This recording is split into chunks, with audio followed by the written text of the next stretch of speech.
situácii v krajine. Vo švédskom Štokholme vyhlásili nositeľov Nobelovej ceny za medicínu. Vítajte v poslednom spravodajskom bloku dnešného dňa.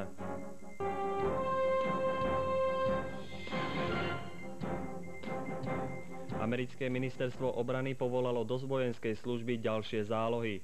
Ide o súčasť čiastočnej mobilizácie, ktorú vyhlásil americký prezident George Bush. Celkový počet rezervistov dosahuje 9 000 mužov. Medzi najnovšie povolanými zálohami sú najmä príslušníci pechoty a vojaci špeciálnych operácií, informoval o tom Pentagon. Americké lietadlá pri útoku zhodili 4 bomby na afgánsku metropolu Kábul. Podľa svedkov 2 z nich dopadli na letisko a ďalšie 2 zničili telekomunikačné antény na kopcoch v okolí mesta. Cieľom útokov bolo zlikvidovať protilietadlovú obranu, sklady paliva a letiská. V súvislosti s útokmi americký minister spravodlivosti oznámil, že od nedele platí na celom území Spojených štátov stav najvyššej pohotovosti. Podľa afgánskej tlačovej agentúry AIP so sídlom v Pakistane terčom útokov sa stali letiská v mestách Jalalabad a Kandahar, politickom centre afgánskeho vládnuceho hnutia Taliban. Druhá vlna ofenzívy Spojených štátov a Veľkej Británie začala presne 24 hodín po prvom útoku. V tom istom čase začal v meste platiť zákaz vychádzania. Vojenské útoky potvrdil aj Pentagon vo Washingtone. Na druhej vlne útokov sa zúčastnilo 10 bombardérov a 10 bojových lietadiel. Minister obrany Spojených štátov Donald Rumsfeld uviedol, že pri útoku zasiahli 31 cieľov. Podľa jeho slov protiteroristická kampaň potrvá niekoľko rokov. Pri útokoch na ciele v Afganistane prišlo o život 8 ľudí.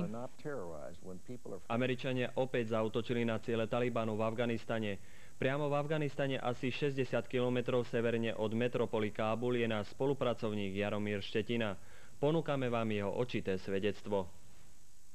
Pakistánský prezident Musharraf dneska měl telefonát s prezidentem Bushem a snažil se ho přesvědčit, aby Spojené státy nepodporovali Severní alianci a naznačil obavy, že Severní aliance, která se skládá především z tačického etnika, by mohla uchvátit moc v Afghánistánu.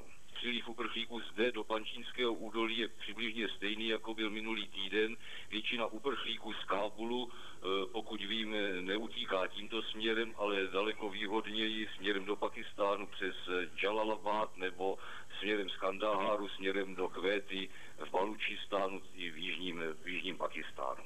Dneska jsme byli na tiskové konferenci s doktorem Abdullo, ministrem zahraničních věcí Severní aliance. Ten přiznal nějaké ztráty, dokonce přiznal, že byla zničena v Kábulu jedna nemocnice a my očekáváme příliv uprchlíků po úderech zítra nebo pozítří. My máme tady takovou zajímavou teorii, kdyby se Usama bin Laden mohl nalézat. Americké a britské údery nebyly na frontové linie. Na frontové linie ani jedna raketa nedopadla a pravděpodobně to je součástí společné strategie Severní aliance a Američanů. Ty linie jsou velice blízko u sebe a kdyby zasáhly rakety nebo bomby talibánské pozice na frontě, mohly by vlastně zasáhnout i amerického spojence. A proto tady vzniká taková teorie, že by mohli představitelé talibů, včetně těch nejvyšších, se vyskytovat i na frontách. Jestli skutečně Amerika prohlásí Severní alianci za svého spojence, tak potom tady je nastoupena 20 až 30 tisícová zkušená armáda a v tom případě by ten útok mohl začít třeba do 3 dnů nebo do týdne. Obyvatelia afgánskej metropoly Kábul opúšťajú mesto v obavách z ďalších amerických útokov. Odchádzajú na vidiek a do Pakistanu. Podľa televíznej stanice CNN americko-britské vojenské útoky proti Afganistanu budú zrejme pokračovať niekoľko dní. Spojené štáty americké na Afganistan zaútočili včera o 17. hodine a 45. minúte. Američania nasadili 15 veľkých bombardérov, 25 stíhacích lietadiel a 50 striel s plochou dráhou letu. Na vojenskej akcii sa zúčastnili aj lietadlové lode a ponorky. Americké a britské jednotky zasiahli 30 cieľov, väčšinu z nich mimo husto obývaných oblastí. Cieľom vojenskej odvety je zničiť vojenské základne Talibanu a teroristickej organizácie Al-Qaida, islamského radikála Usamu bin Ládina, ako aj jeho dolapenie. Britský minister obrany Geoff Hoon uviedol, že cieľom vojenského zásahu je aj sformovanie novej afgánskej vlády. Podľa Talibanu sa bin Ládin stále nachádza na území Afganistanu. Vládnuce hnutie Taliban s ním údajne nie je v kontakte. Dom duchovného vodcu Talibanu Mulu Muhammada Umara počas nočných leteckých útokov nezasiahli. Škody spôsobené Talibanu počas odvetného americko-britského útoku zatiaľ nie sú jasné. Podľa niektorých zdrojov afgánsky režim utrpel značné škody. Informácie o obetiach útoku sa tiež rôznia. Agentúra AFP píše o 2 mŕtvych vojenských veliteľoch Talibanu. Talibanský veľvyslanec v Pakistane Abdul Salam Zaif vo svojom prejave hovoril až o 20 mŕtvych. AFP ďalej uvádza, že talibanské úrady zorganizovali protestnú manifestáciu v centre Islamabadu, na ktorej niekoľko ľudí vykrikovalo heslá Smrť Amerike. Opozičná Severná aliancia stále čaká na začatie ofenzívy proti talibanským silám. Pakistanský prezident Parviz Musharraf podporil americký odvetný útok. Vo svojom prejave pripomenul pomoc, ktorú Pakistan už poskytol Spojeným štátom. Tlačová konferencia sa začala modlitbou.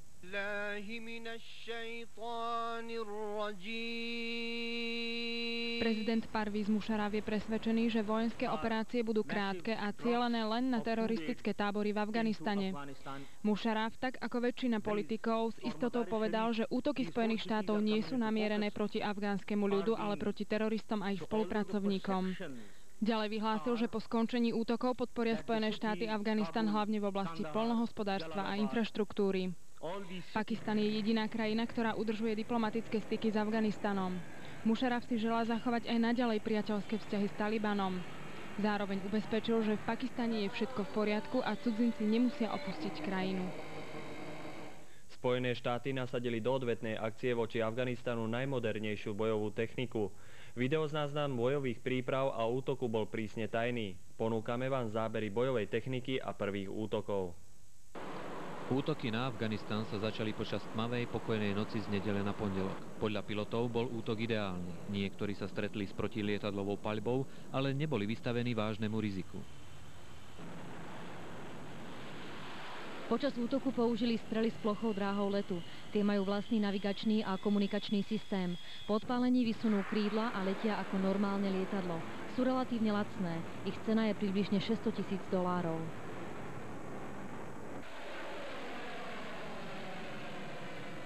Ďalšími prednosťami sú jednoduchá konštrukcia a hromadné použitie. Majú dosah až 3000 km a 90% presnosť. Strely môže odpáliť vojenská loď alebo ich zhodia bombardéry B-52.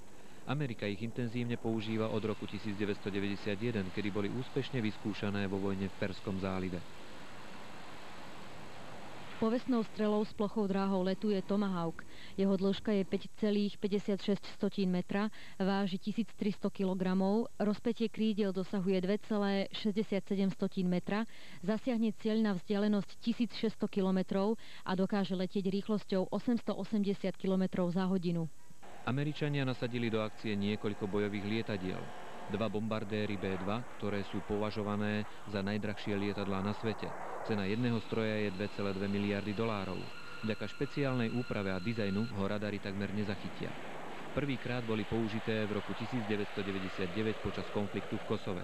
Lietadlo B-52 je veľký medzikontinentálny bombardér ešte z čias studenej vojny. Osvedčil sa vo Vietname a počas vojny v Perskom zálive. Dokáže prepraviť 5-člennú posádku a 20 striel. Bombardér B-1 Lancer môže byť použitý na medzikontinentálne lety bez potreby doplnenia paliva. Dosahuje rýchlosť až 900 míl za hodinu. Poprvýkrát letel počas operácie Púšna búrka.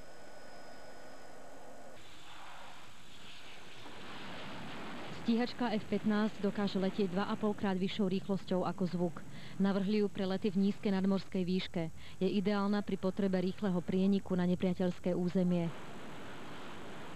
Eva Mihočková, Teatry.